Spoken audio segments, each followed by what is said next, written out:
Okay, we're live. What are we covering today? Today's episode, we're going to cover how the Rockefellers took over when Cecil Rhodes dies, the establishment of the RoundTable organizations known as the NGOs, and then the RoundTable organizations, what they founded. And so we have the U.S. Federal Reserve System, the League of Nations, the International Monetary Fund, the United Nations, the World Bank, the World Health Organization, the European Union and the Euro, the World Trade Organization, the African Union, and the Union of the South African Nations. That's like a quick review or preview of what this episode is going to be about. Yep. And I guess before we jump into it, we do our regular house cleaning. Yep.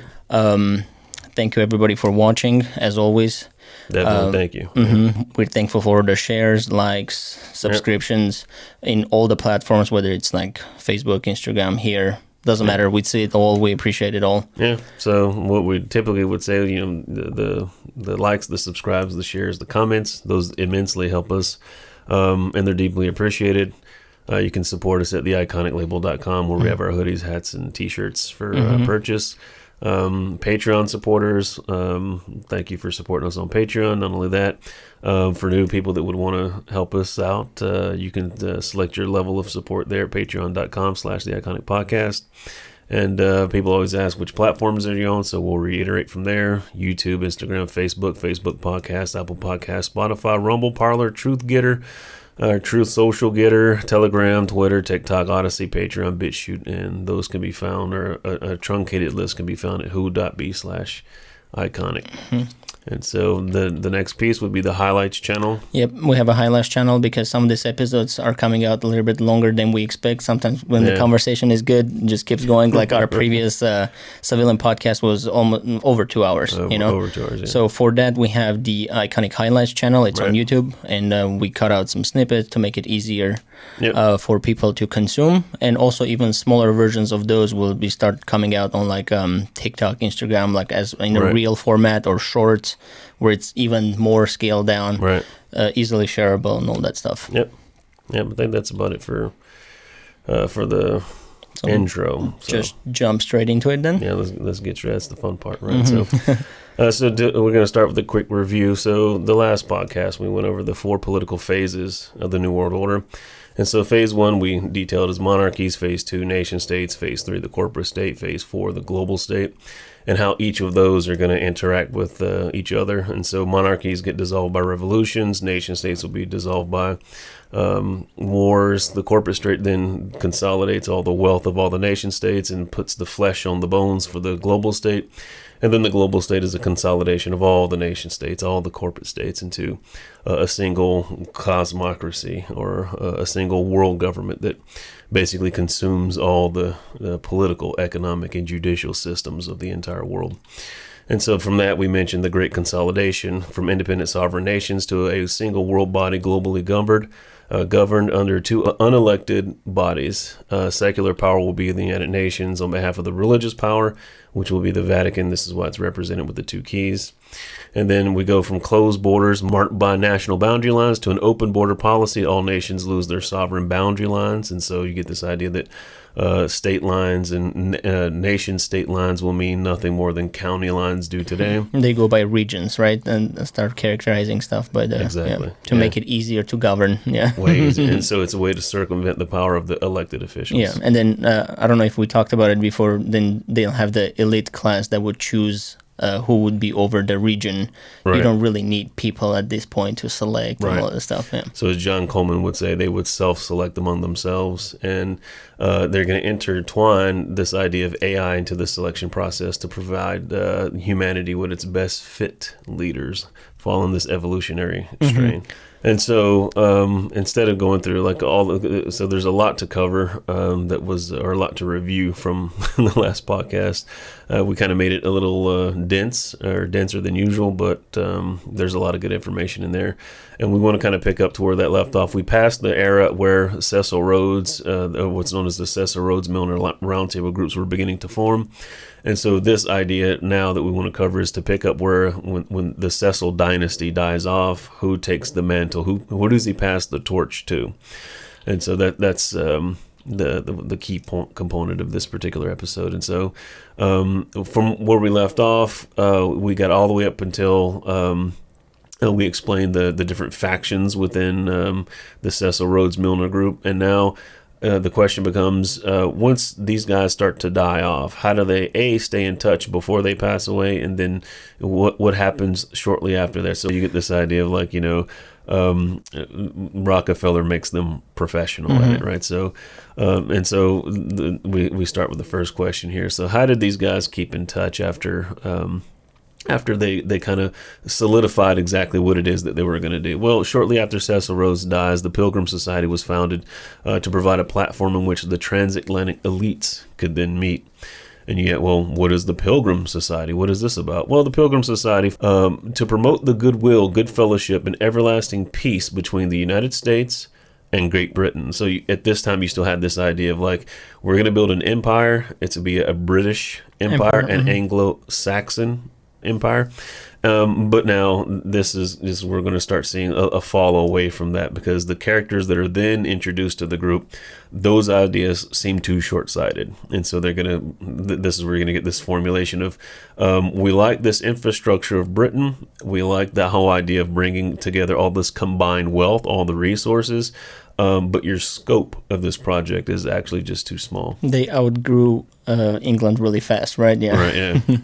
And so in Britain, at least 18 members of the secret network, including Lord Rothschild, Curzon, Escher, Sir Edward Grey, Alfred Lord Balfour, attended the Pilgrim dinners, while members of the Rockefeller and Morgan financial dynasties joined on the American side. And so here you're getting J.P. Morgan and Rockefeller being introduced to the group. And then we asked the question, well, who bankrolled this operation? And so according to Carol Quigley, Tragedy and Hope says, page 1017, money for the widely ramified activities of this organization came originally from the associates of the followers. So, well, who's that? That's Cecil Rhodes, chiefly from the Rhodes Trust itself and from wealthy associates of the Beat brothers and Sir A. Bailey.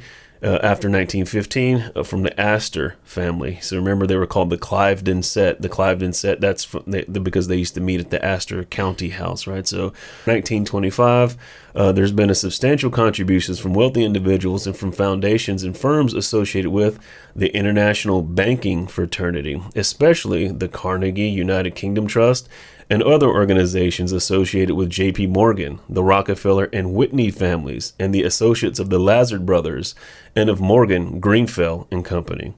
And so you go, okay, so now we're starting to get, other people involved in this. So, we're kind of growing outside the initial rings within rings, the Society of the Elect, the Circle of Initiates. And we're starting to bring in other movers and shakers that kind of like this whole idea. Yeah, and Anthony Sutton talks about like them starting to intermarrying and joining companies together and all that stuff, right? So we know that the Brown Bank and all that stuff that, that's more modern. We'll cover all that. I don't want to jump too ahead of it. Right, yeah. And so now we have some quotes here. According to Ralph Epperson, The Unseen Hand, page 197 in 1985, the money to found the CFR came in part from J.P. Morgan, John D. Rockefeller, Bernard Baruch, Otto Kahn, Jacob Schiff, and Paul Warburg. And Gary H. Kaw, in En Route to Global Occupation, citing Ralph Epperson, says basically the same thing. Money for the founding of the CFR came from J.P. Morgan, Bernard Baruch, Otto Kahn, Jacob Schiff, Paul Warburg, John D. Rockefeller, among others. And so remember that what Carol Quigley said about Cecil Rhodes' secret society goes, this system was to be controlled in feudalist fashion. And we discussed what feudalism was before: kings, queens, emperors, their nobility. One person making a decree and everybody just follows orders. Right. Yeah. And so, well, it's feudalist fashion by the central banks of the world acting in concert by secret agreements arrived infrequent in private meetings and conferences. And so, well, what do these meetings, what do these banking institutions actually bring to the table that these guys wanted so much, right? So obviously you would think money, right? So according to Peter Gross, continuing the inquiry, page 8, 1996, he says the returning inquiry scholars lacked the funds to create the envisioned American Institute of International Affairs, but offered diplomatic experience, expertise, and high-level contacts. These men of law and banking, by contrast, could tap untold resources of finance. This was the synergy that produced the modern council.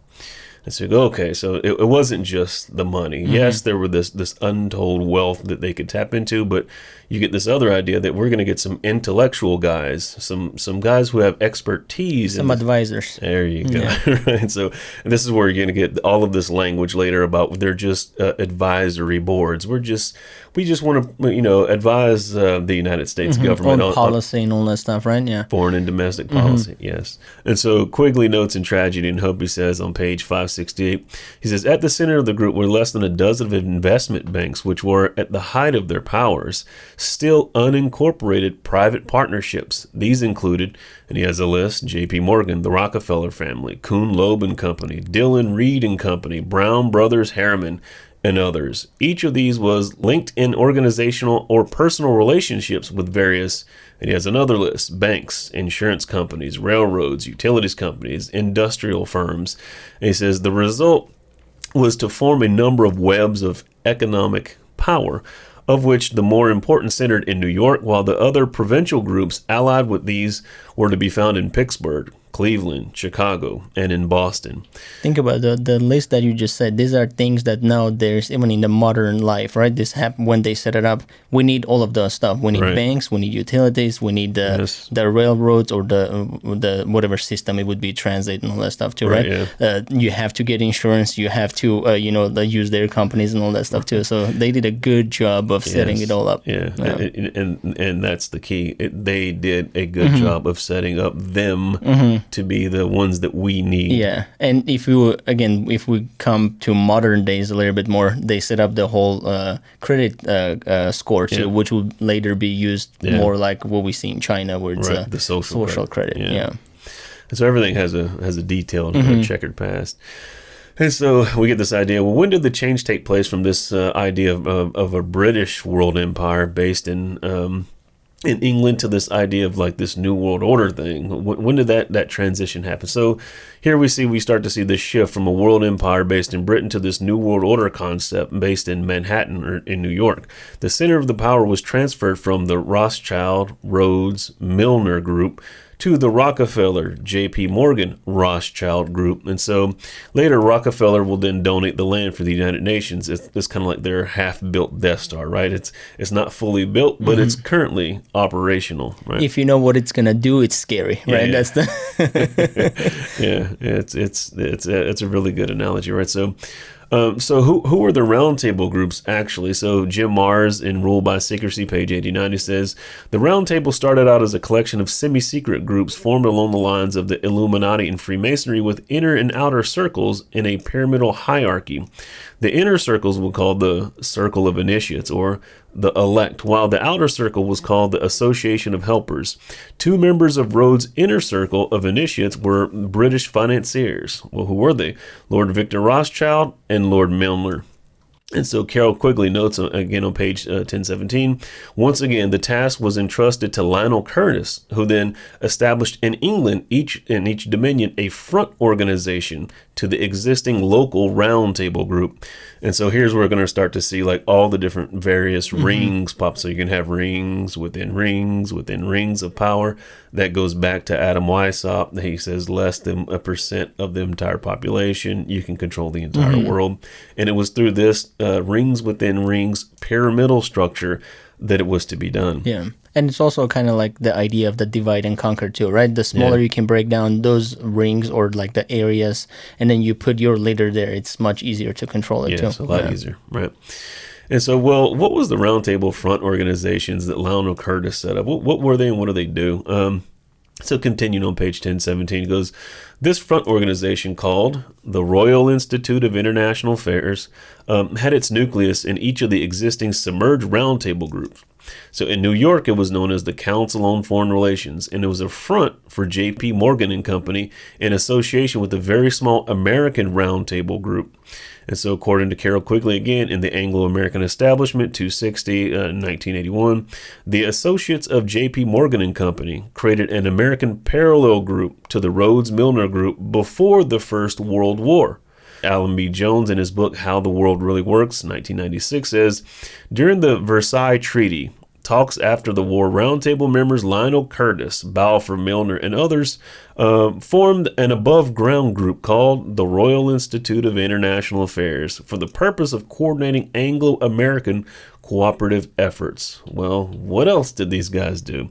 Well, they decided to also form an American branch, but gave it a different name in order to secure its antecedents. Thus was born the Council on Foreign Relations, originally staffed by J.P. Morgan men and financed by Morgan money. And so according to Larry Abraham, in his book Call It Conspiracy, page 93, 1985, these two groups were established to prevent the American people from reacting with patriotic fervor if it was ever discovered that the CFR was in fact a subsidiary of the British Round Table. Well, why would this cause any conflict? Because it's subordinate to the Royal Institute of International Affairs or Chatham House, right? So, according to William Bramley in his book, The Gods of Eden, page 362, 1990, the man most responsible for creating subgroups of the Round Table was Lionel Curtis. He established local chapters of the Round Table called the Royal Institute of International Affairs. In the United States, the Round Table front group was named the Council on Foreign Relations, or the CFR. And so we hop back to Gary Allen. In None Dare Call It a Conspiracy, he says, it had to be made to appear to be that the CFR in America and the RIIA, or the Royal Institute of International Affairs in Britain, were really independent bodies, lest the American public become aware that the CFR was in fact a subsidiary of the Round Table Group and react in patriotic fury. And so he continues, this is the group which designed the United Nations, the first major successful step on the road to a world superstate. At least 47 CFR members were among the American delegates to the founding of the United Nations in San Francisco in 1945. That's just insane if you just think about, again, the amount of how much thinking went into to set up all this stuff, right? So they're thinking about every single step of it, and they're keeping like the pulse on what people can and cannot know. So now so they have their secret groups now. They have the above ground ones too. They're going to control everything. All right. So you think about, because we're going to get into we like to make a difference between secret societies and secret social societies, right? So. Later on, we're going to find out that a lot of these guys that are in the secret social societies that are these roundtable organizations, these NGOs and CSOs, are also members of these secret societies. That's going to trace them back to the Freemasons and the Jesuits and a whole laundry list of these secret societies.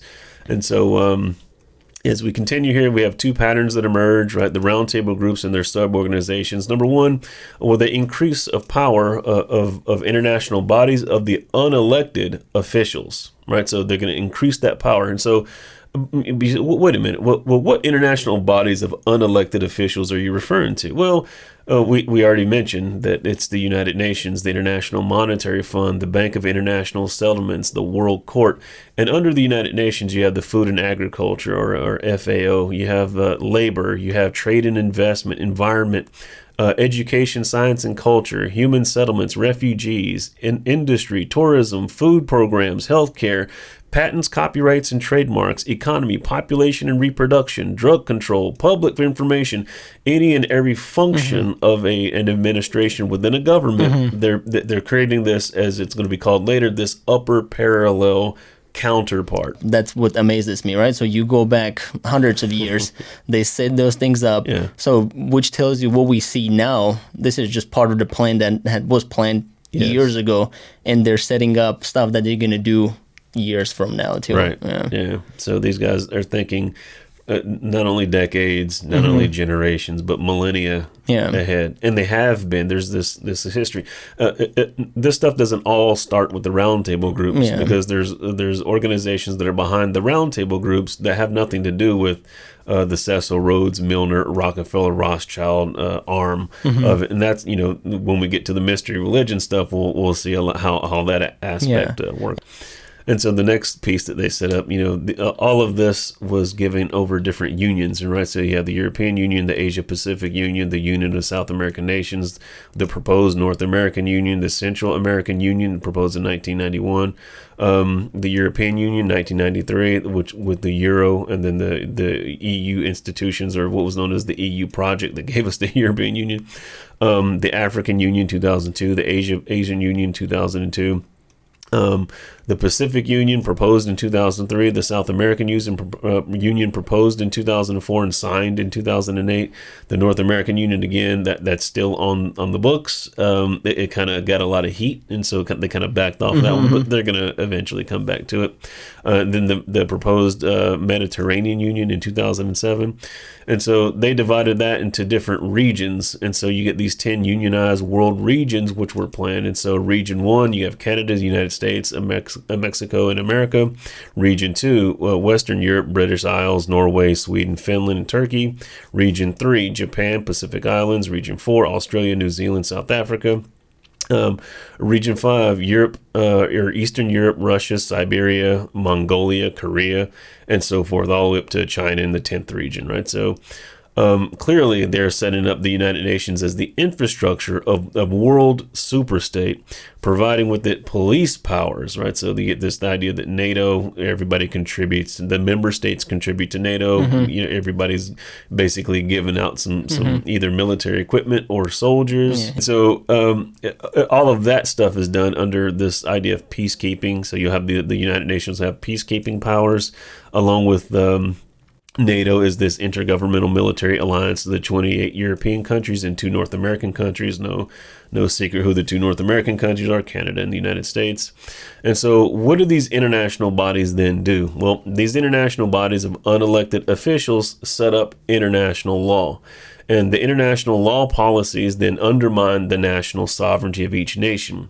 And then the national sovereignty is then consolidated into the unelected officials, the United Nations. And then the power and the authority of the United Nations is constantly increasing, while the national sovereignty of each individual nation is constantly decreasing. And so, well, who are the additional sub-organizations of the RoundTable organization? So historically, if we look at the list, and this is a truncated list, this is a shortened list, and so we have the Royal Institute of International Affairs, or Chatham House. And so underneath that you have because remember, the Council on Foreign Relations is subordinate to the Royal Institute of International Affairs. And so, but underneath that you have the Canadian Institute of International Affairs, the Australian Institute of International Affairs, the New Zealand Institute of it. And it's interesting as you go through this list, who are the members of the 5 Eyes, the 7, the 9, the 14 Eyes alliances? And you get to see that it's all layers upon layers of the same stuff, puppeted by the same guys who gave us all that in the first place. I bet they still want the people of those countries to think that this is still an independent, has nothing to do with... Remember, as we mentioned before, they look at nation states as these old dinosaurs. They need to die. The 4th Industrial Revolution is the extinction level event. If the Industrial Revolution gave rise to the middle class, the 4th Industrial Revolution destroys the middle class and brings back the peasant class. Yeah.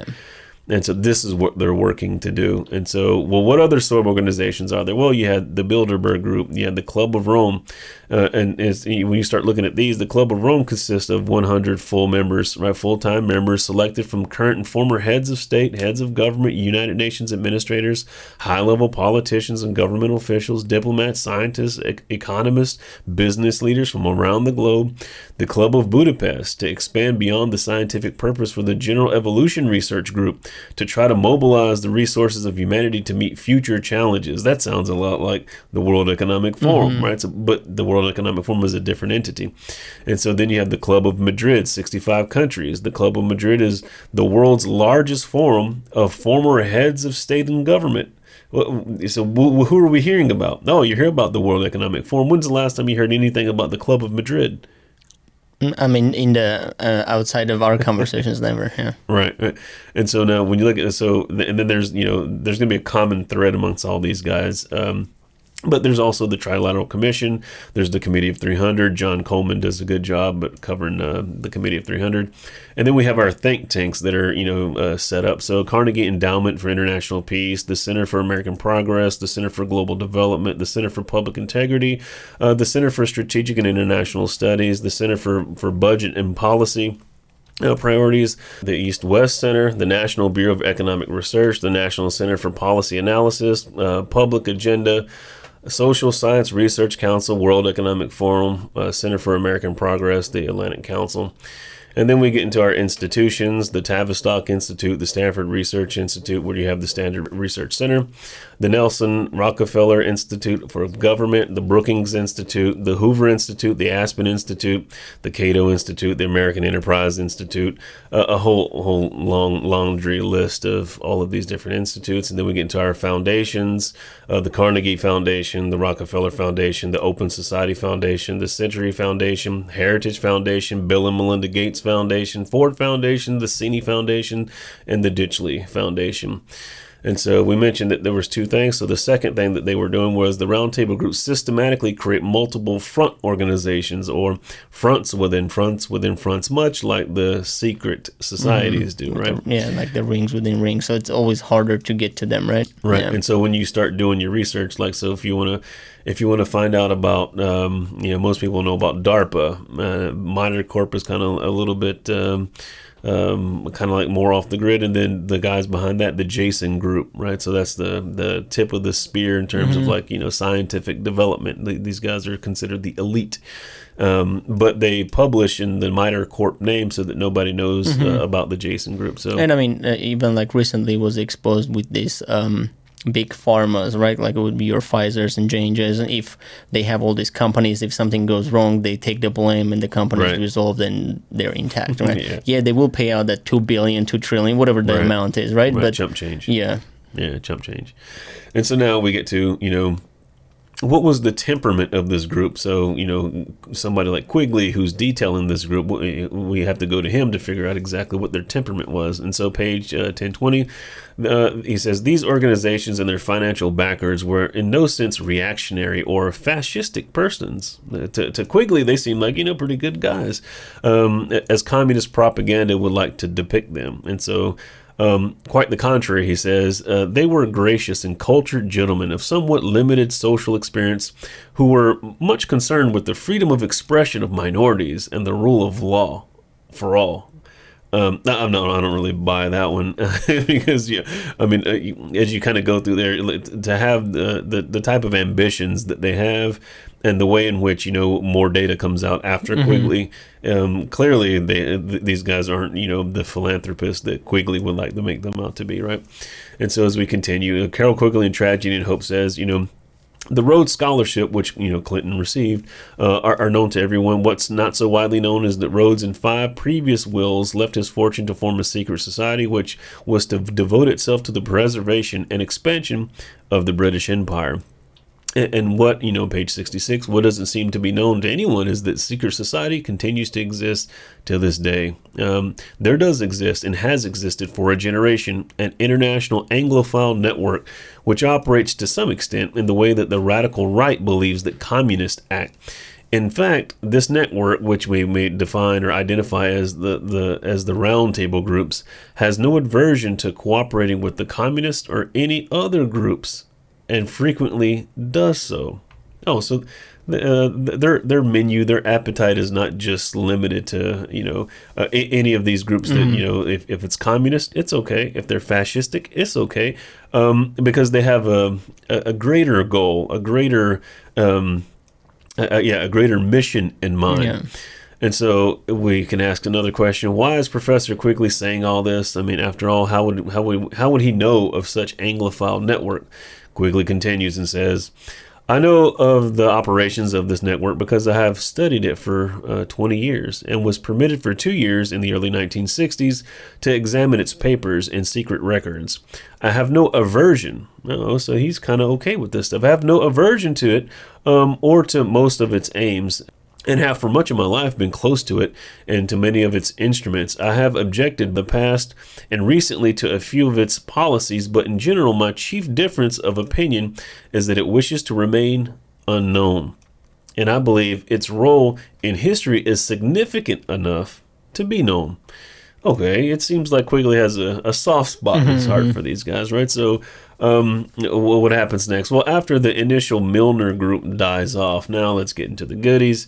Who is really in charge? And so now the obvious answer is going to be the Rockefeller Group. So Quigley says, page 569, the Rockefeller Group, which is really a monopoly capitalist organization invested in its own profits, function as a financial capitalist unit in close cooperation with Morgan. Allied with the country's largest bank, the Chase National, it was involved as an industrial power in the various Standard Oil firms and the Atlantic Refining Company, but its control over half of the assets of the oil industry, plus the 2 1/3 billion assets in Chase National Bank.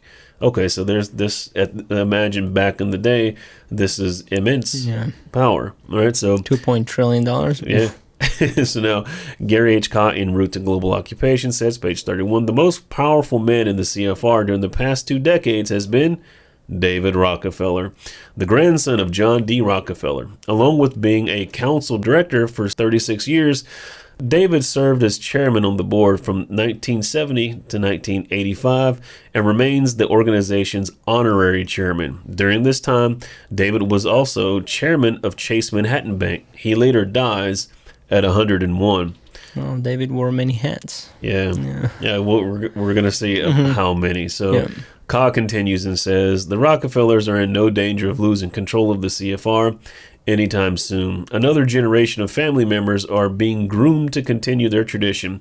David Jr., there's John D. the Fourth, there's Rodman Rockefeller, all current members on the Council on Foreign Relations. He also mentions that they've received multiple rounds of funding from the Rockefeller Foundation. So more recently, between the years of 1987 and 1990, the CFR received matching gifts and special contributions from leading organizations and individuals, including Chemical Bank, Citigroup, Citicorp, Morgan Guarantee Trust, John D. and Catherine T. MacArthur Foundation, Arco Foundation, British Petroleum, American Inc., Mercedes-Benz of North American Inc., Seagram & Sons, Newsweek Inc., Reader's Digest Foundation, Washington Post Company, Rockefeller Brothers Fund, Rockefeller Family and Associates, the Rockefeller Foundation, and David Rockefeller. And so that's a lot of money. That's a lot of contribution from a lot of heavyweights in the financial sector and in the business world. And then they receive major grants. Oh, we're not done. they need some grant money as well.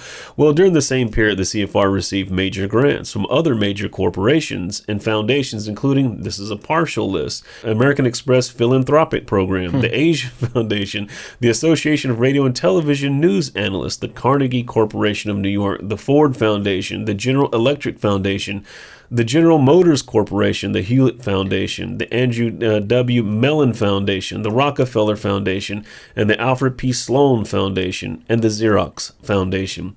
And so what are the Rockefellers attempting to accomplish with this whole idea of the CFR? Why do they like it so much? Well, Gary Allen says in his book, The Rockefeller File, page 35, for the first time, we now have an actual member of the CFR who's willing to testify against the organization.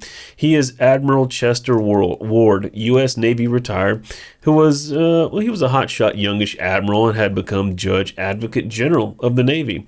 As a man on the rise, he was invited to become a member of this prestigious CFR. The objective of the influential majority of the members of the Council on Foreign Relations has not changed since its founding in 1922, more than 50 years ago. In Foreign Affairs, the official quarterly publication of the CFR, the first and leading article was written by CFR member Kingman Brewster Jr., entitled Reflections on Our National Purpose. And the quote goes, he did not back down from defining it. He says, our national purpose should be to abolish our nationality. Indeed, he pulled out all the emotional stops in a hard sell for global government. And so here are the corporate members of the Council on Foreign Relations at the time: ABC News, American Express, Bank of America, Boeing, Chevron, Citicorp, Coca-Cola, De Beers, ExxonMobil, FedEx, Ford, GE, Google, Halliburton, Heinz, IBM, Lockheed Martin, MasterCard, Merck, Merrill Lynch, Motorola, NASDAQ, News Corp, Nike, PepsiCo, Pfizer, Shell, Sony, Time Warner, Toyota, Verizon, and Visa. As Gary Allen puts it in his book, The Rockefeller File, he says, during the first 50 years of existence, the CFR was never mentioned by any of these moguls in mass media. And he kind of asked the question, well, why do you think that is? And when you realize that the membership of the CFR includes top execs from New York Times, the Washington Post, the Los Angeles Times, the NBC, CBS, Time, Life, Warner, Fortune, Business Week, U.S. News, World Report, and many others, you can be sure that such anonymity is not accidental. It's deliberate.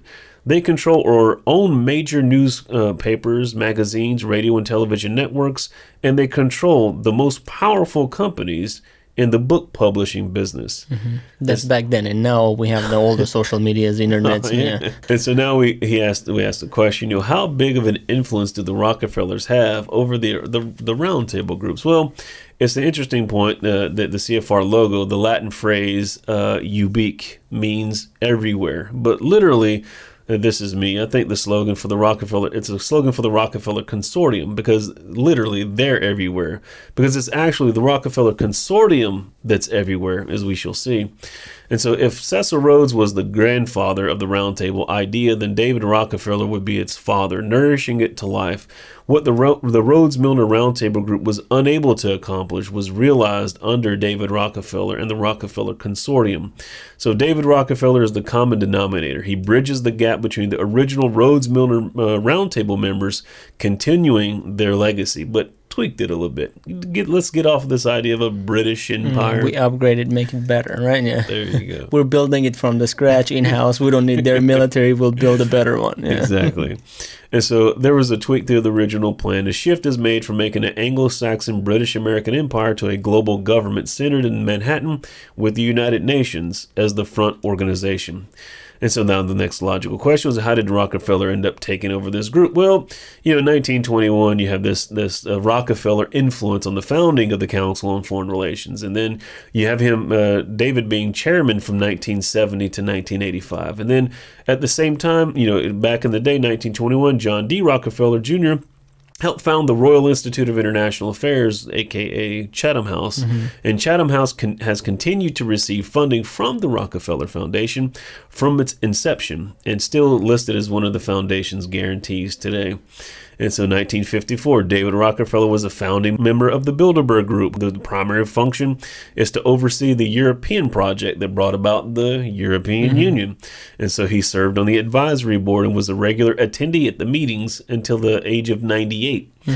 And then, so we mentioned the European project. What is that? It's the European Union. And so the treaty was designed to enhance European political and economic integration by creating a single currency, the euro, a unified foreign and security policy, and common citizenship rights by advancing cooperation in the areas of immigration. And so basically phase one of a unionized world where the unions will be joined together under the United Nations, creating a unified world government under the concept of global governance. And so there's this interesting quote from, this is going to get into the Bilderbergers, from Dennis Healy, a Bilderberger, who says, in this, John Ranson, March 10, 2001, Who Pulls the Strings, Part 3, The Guardian, May 14, 2009. In 2001, Dennis Healy, a Bilderberg Group founder and steering committee member for 30 years, says, nobody can buy their way into the Bilderberg meeting. Although many corporations have tried, they decide who to invite, who seems to be a quote-unquote Bilderberg person. The notion of a Bilderberg person hasn't changed since its earliest days back in 1954, when the group was created by Dennis Healy, Joseph Redinger, David Rockefeller, and Prince Bernhard of the Netherlands. He continues to say that we're striving for one world government is exaggerated, but It's not wholly unfair. Those of us at Bilderberg felt that we couldn't go on forever fighting one another for nothing and killing people and rendering millions homeless. These guys are fighting each other, and the net effect is killing people and leaving millions homeless? Wow. So we felt that a single community throughout the world would be a good thing. And here's the link where people can find that article. And I think it's connected with that. There's a video, and I think I got the transcript from it. So 1968, David Rockefeller founded the Club of Rome, the apex of the New World Order, founded in 1968 at his estate in Bellagio, Italy. And so 1973, David Rockefeller founds the Trilateral Commission to bring together high-ranking people and politicians, business people from U.S., Western Europe, and Japan to plan this one world government and what those countries' contributions would be. And so under the Rockefellers, as we know it, what we know as the RoundTable groups today, it reaches its maturity. And so we have the Royal Institute of International Affairs, the Council on Foreign Relations, the Canadian Institute, and all these different institutes, culminating with the Bilderberg Group, the Trilateral Commission, the clubs, and so forth, and literally thousands of now other spin-off organizations in all regions of the world. And so what did the Roundtable groups ultimately produce? You guys put a lot of great minds together. You spent a lot of money. That's a lot of private conferences and meetings. What did it get you? Well, the Roundtable personnel, either individually or, a part of their sub-organizations, founded or were joint founders in the United States Federal Reserve System, 1913, the League of Nations in 1919, the International Monetary Fund in 1944, the United Nations in 1945, the World Bank in 1945, the World Health Organization in 1948, the European Union and the Euro currency, 1993, the World Trade Organization, 1998, the African Union in 2002, the Union of South American Nations. This is, again, a truncated These are all shocking to me. They would do that? Wow. Yeah. Yeah. And so one of their greatest achievements was the founding of the United Nations, because this is where the power will be centralized.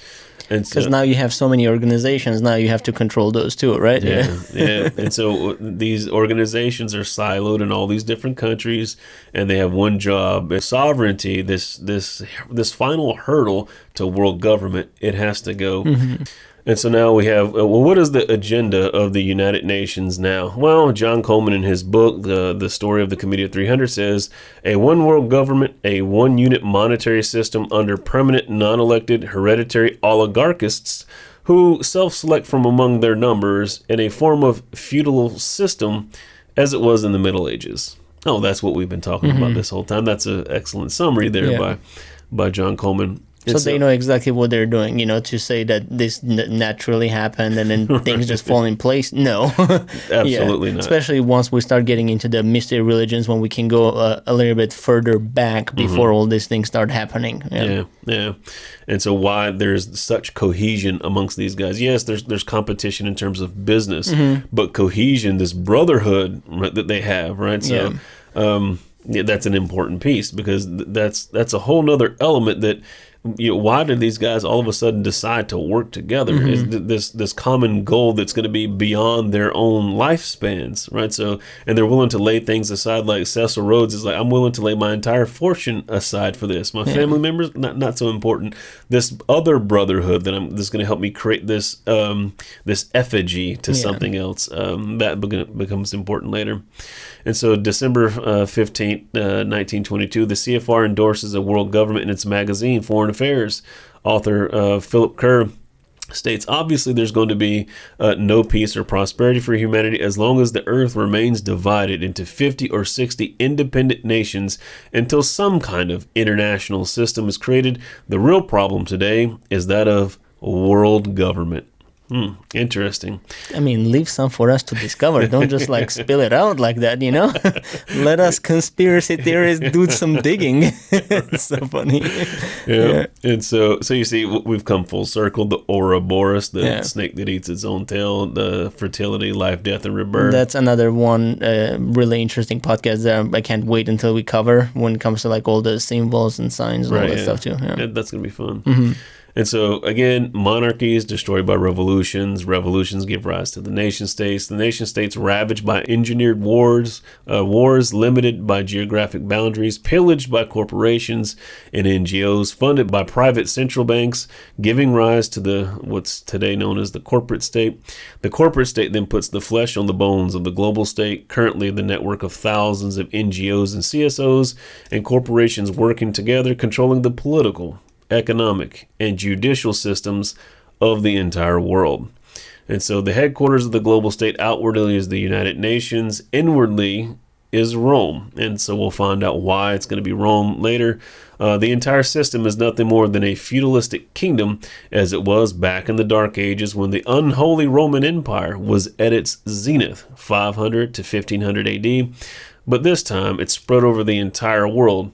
But there's this snag, and so we'll get into this idea of, just how are you going to get all these rich corporations who, these are human beings. How are you going to get all these rich corporations that galvanize the world's wealth to dissolve the nation states into a corporate state? How are they going to give up all this money? Well, you have to understand how they were doing it to begin with, right? They weren't just that good at business. This was these are agreements that are made, right? Yeah. So it's easy. They're not going to give up that wealth because, as we'll see, this is why everything's under these public-private partnerships.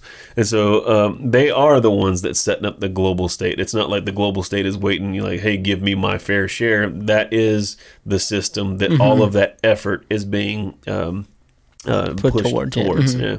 And so you get this idea that they're going to be solidifying themselves as the ultimate rulers going forward. And this kind of gets us back on what Bezmenov would say, look, they think that it's being built for them, but unfortunately for them, it's not. Even though they are integral parts in the entire schematics of it, they themselves will never sit at the apex. That's reserved for somebody else that's higher.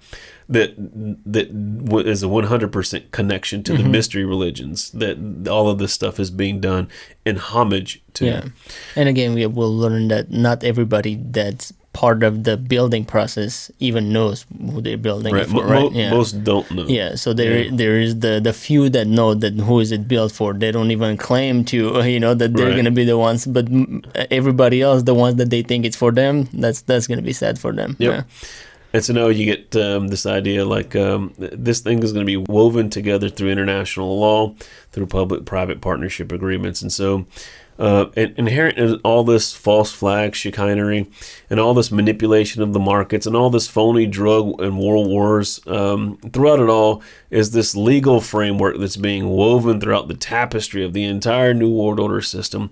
And you get this idea of like redistribution of wealth and poverty in the name of solidarity for the common good and the care of the poorest among us. And so that's a lot of like fluff to basically say what the next target is under the guise of like solving these. What we're going to get into next is the sustainable development stuff. They give you the targets for what they need to control next to put all the resources of the world under their thumb, right? So if they want to make sure there is nobody ever hungry again, we know they want to control food and water and all that stuff, right? If it's poverty, it's going to be all the money and everything. Yes, there you go. There you go. Or the properties and everything else like that. As they say, as the World Economic Forum has said, you'll own nothing and you'll be happy. And so it's funny that not owning anything is supposed to make you happy when the very thing that made the people happy was to go from a peasant class through their own labor to become the merchant middle class. And then they rivaled the political power. But I can say it's easy. If you have a chip population, select all status happy. That's it. Yeah, we'll get into the whole concept of chipping people. What does that actually mean? No, it's not the mark of the beast. It's something else. How much time do we have left on another? We can. I mean, we're getting kind of towards the hour. We want to try to keep it within the hour. So I think, is this a good spot to end? This is a good part to stop. Just kind of like a heads up to where we're going with the next segment or the next episode. We're going to kind of get into like some UN documents to kind of detail what they say that they want to do, and then this whole idea of like redistribution of wealth and poverty, where these ideas come from, why they want to go that route opposed to another route, the statistics that they provide, And then this whole idea of like what's going to be birthed from this stuff is going to be the climate crisis, and why they say that they came up with those things and what they needed to control by those things. That's kind of like their next milestone that they're all working towards, right? Yeah, because through that there's a lot of policies that need to be passed and a lot of control that can be gained. So that's what we're going to discuss, kind of. Right? And so. A lot of good stuff. So just to kind of finish that thought off, there's going to be two major ideas that they're basically building on. One is Malthusianism. The other one is going to be eugenics. And so Malthusianism tells you that millions of people need to go from the planet. That the Earth is like a big ship, and not everybody is welcome on board, right? So the useless eaters have to go. And so if Malthusianism says that's the problem, millions have to go, billions have to go, eugenics says, well, I can tell you specifically which ones need to go. It's optimizing the ones that can stay, right? And so the unfit need to go, all right? And so, but unfit on a bunch of different levels, not just physically unfit. They get to decide on which levels, right? Those are really interesting too, because again, we kind of talked about before, if you're gonna do this, which demographic you need guns, or like the strong man, you're gonna attack that, and then once you have the weaker population, how easy is it to control them? From there, you have the pick of the litter, right? Easy stuff. I think that's it for today. Again, thanks again for watching. Stay up to date with everything iconic. Follow us on all of our social media. Like, subscribe, comment, share.